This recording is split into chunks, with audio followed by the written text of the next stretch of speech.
Hey, what's up, guys? This is Alex Van Houten with Defining Dad Bod. Welcome to Tip Tuesday.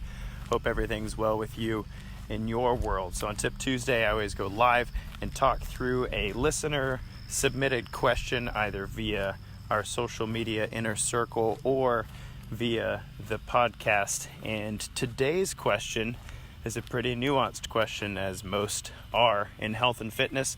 The listener asked, should I sacrifice my sleep for my workout? And so that was the question. And there wasn't a whole bunch of context there, so there's a few different ways that you can go about answering this. The short answer, if you don't take anything else away from me, the short answer is, which is more important, sleep or my workout?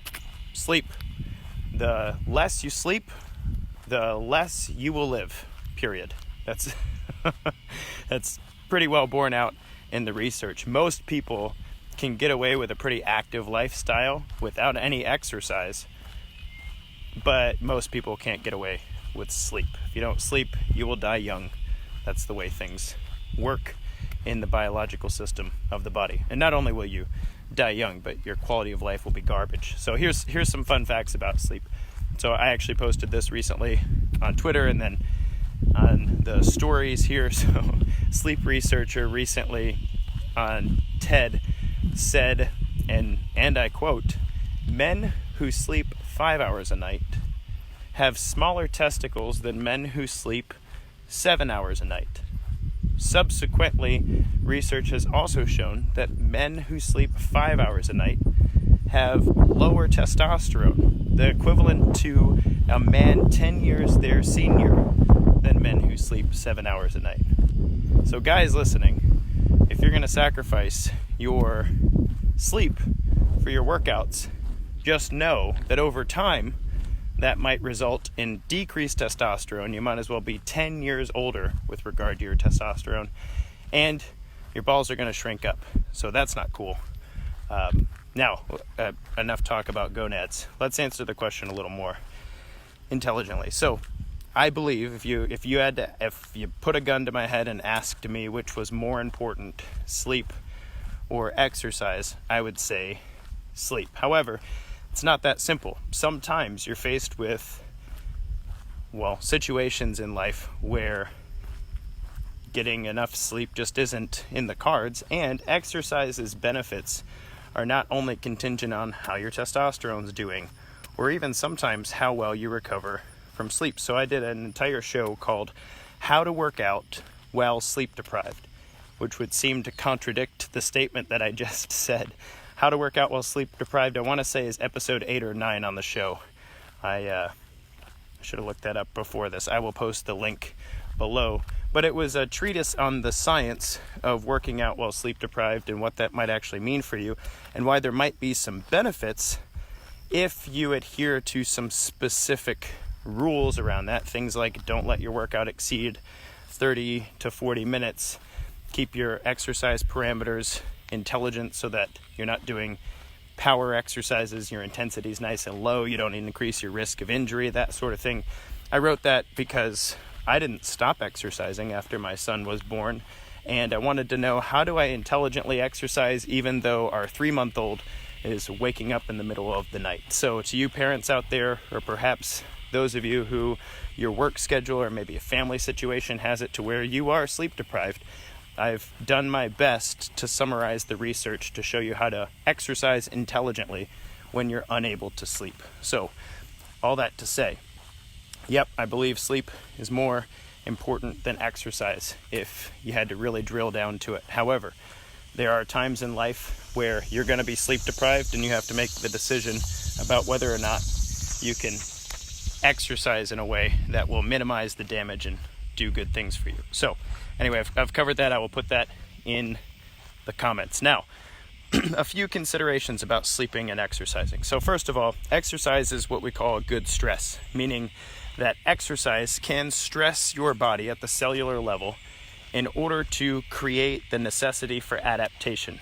So a recent study on hypertrophy showed that when you lift weights in a hypertrophy manner, that's 3 to 5 sets, 8 to 12 reps, relatively heavy weight, like 70% of your 1 rep max, that sort of thing, and you do that for weeks, what that does is it stresses your body such that it turns on different genes that code for increased muscle tissue size.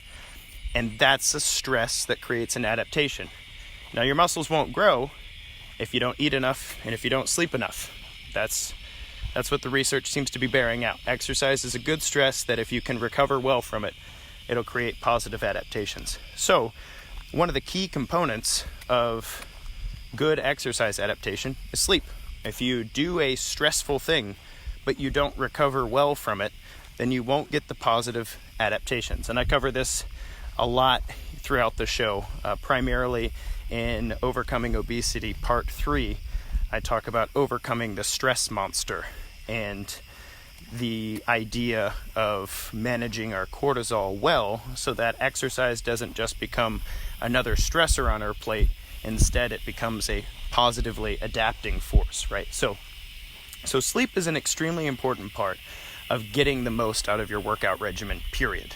So a lot of people don't know this, but you go into a period of sleep called delta wave sleep, where basically your brain is, for all intents and purposes, in sleep mode, as you would think of like an electronic. It's still on, but it's not very on. You're not dreaming a whole bunch. There's not a lot going on. If you've ever seen a child in deep sleep, it's like nothing wakes them. They're like they're one step away from dead, laying there, right? Now, delta wave sleep is really interesting because a lot of the things that are happening at that point are actually repair at the tissue level of the body, not necessarily in the mind. The mind definitely has to repair tissues as well, but the sleep portion, the delta wave portion of sleep is an intensely important part of repairing bodily tissue. So if you've lifted weights, for instance, and then you don't get some good, deep delta wave sleep, then it's very possible that all of the positive adaptations that you wanted, like increased muscle size or increased ability to burn fat as a fuel source or increased neurological connections for force output, that is increased strength, that if you don't get the sleep that you need after an intense workout bout, then you just broke down the body and didn't let itself build back up. That's important. That's very important, because exercise is only beneficial if you adapt appropriately. If exercise is just another stress on the plate that you don't recover from, then you might as well just be beating yourself up with a few hammers. Like that's really what it comes down to. So sleep post-workout is extremely important. I've said this before, but I have a good buddy of mine who's a natural bodybuilder, and he loves it when people ask, what's the best supplement for building muscle? His response is always sleep. He's never met a person who couldn't use a bit more sleep at night, and that would be really beneficial to their muscle growth. So you could take it from him. He's way more built than I am. But anyway, there's another component that I think is really important, and that is, before your workout, how does sleep affect you? And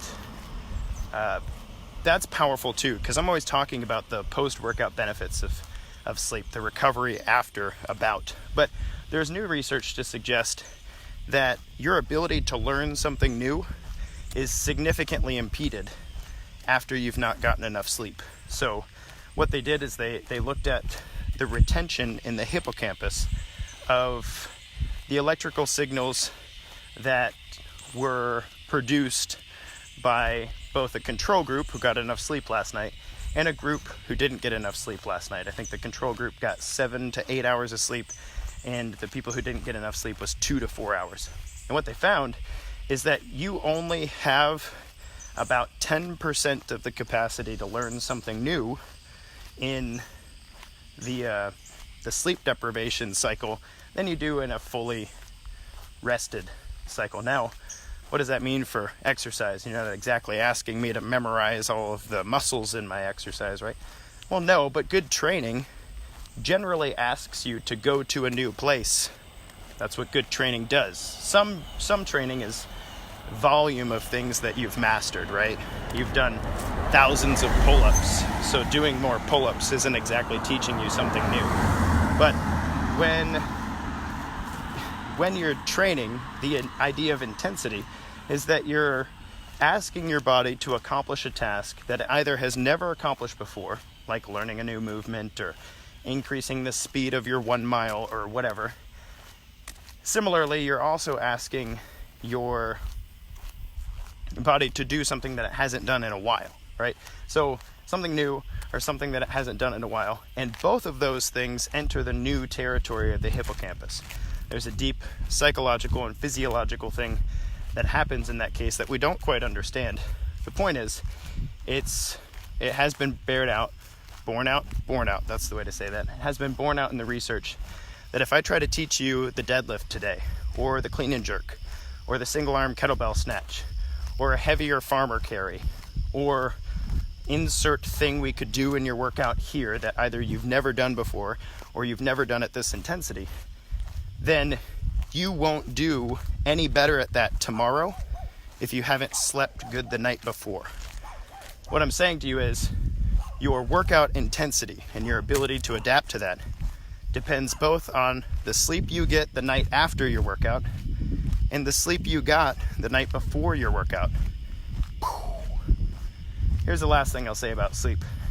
And I've done an entire episode on how to sleep better. I think I called it the 5 C's of sleeping like a champ. So if you're interested in getting better there, I will post that in the link in the comments as well, so that you can get down and like, okay, Alex, you've convinced me I need to sleep better. Great. How do I do that? Because unlike most things in life, you can't just sit there and go sleep, sleep, sleep, and it happens, right? Anyway, so the other thing I'll say about sleep here is its effect on your immune system. This is crazy. This blew my mind. Recent study showed that somebody getting only 5 hours of sleep a night had a 75% reduction in one night. One night of poor sleep, that's 5 hours or less, saw a 75% reduction in their killer T cells. Your killer T cells are immune cells whose job it is to destroy pathogens. So a lot of people don't know this, but you're growing tumors all the time. You didn't know that. But cancer is when you've grown a tumor that, well, there's a lot of things that go on with cancer, but cancer is where you have cells that proliferate and don't die, and then they get too big for your immune system to handle completely.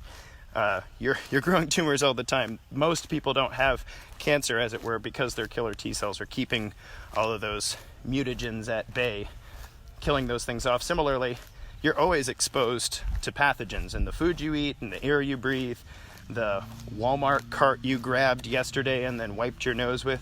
You're always exposed to that stuff. But you don't always get sick. And getting sick is when your immune system can't handle the pathogens you've been exposed to. Either 1, because it's a new pathogen and you have no way to deal with that, or 2, because your immune system is compromised and suddenly you're dealing with symptoms that you wouldn't have dealt with if you just got better sleep. So, really interesting. That happens a lot in training. I will be training somebody and they'll be doing well and they'll be seeing great results, and then they'll go through a period of time where, for whatever reason, they're not able to sleep well. Maybe something went on in the family, it's keeping them awake at night. Maybe they're traveling, it's hard to sleep in a new bed. Maybe they, for whatever reason, just haven't prioritized sleep lately. And then they'll get sick. If you don't tell your coach that you haven't been sleeping well, but you expect to maintain the same level of activity from an exercise perspective as you were when you were sleeping well, guess what gives? Your immune system, and you get sick. Guess what that means for your training goals? Well, you don't pursue your training goals very well when you're sick. When you have a fever or a headache, or you get dizzy when you stand up, or you're throwing up, or you have a cough, or you have a sinus infection, all of those things means, well, you can't keep up with your cardio regimen because, well, who wants to run when your nose is all stuffy and it gives you a headache? And you certainly can't keep up with your weight regimen, and even if you could, you probably wouldn't recover very well because your body's actually fighting something off right now. So, all this to say, look, if you want to get in better shape, you want to lose some fat, gain some muscle, live a good life, get your blood sugar under control, get off of some medications and stuff, exercise is powerful and good for you, and I'd love to help you with that. But if you're not sleeping well, and you haven't been sleeping well for a while, then you might want to turn your attention toward that. You'll get an improved quality of life, you'll get improved hormone optimization, you'll get improved immune function. You might actually lose some fat and gain some muscle just by sleeping better. And then come talk to me, because we can add to that and make it powerful. This has been Alex Van Houten with Defining Dad Bod on Tip Tuesday. I hope you guys get some good sleep. Until next time, kick butt, take names.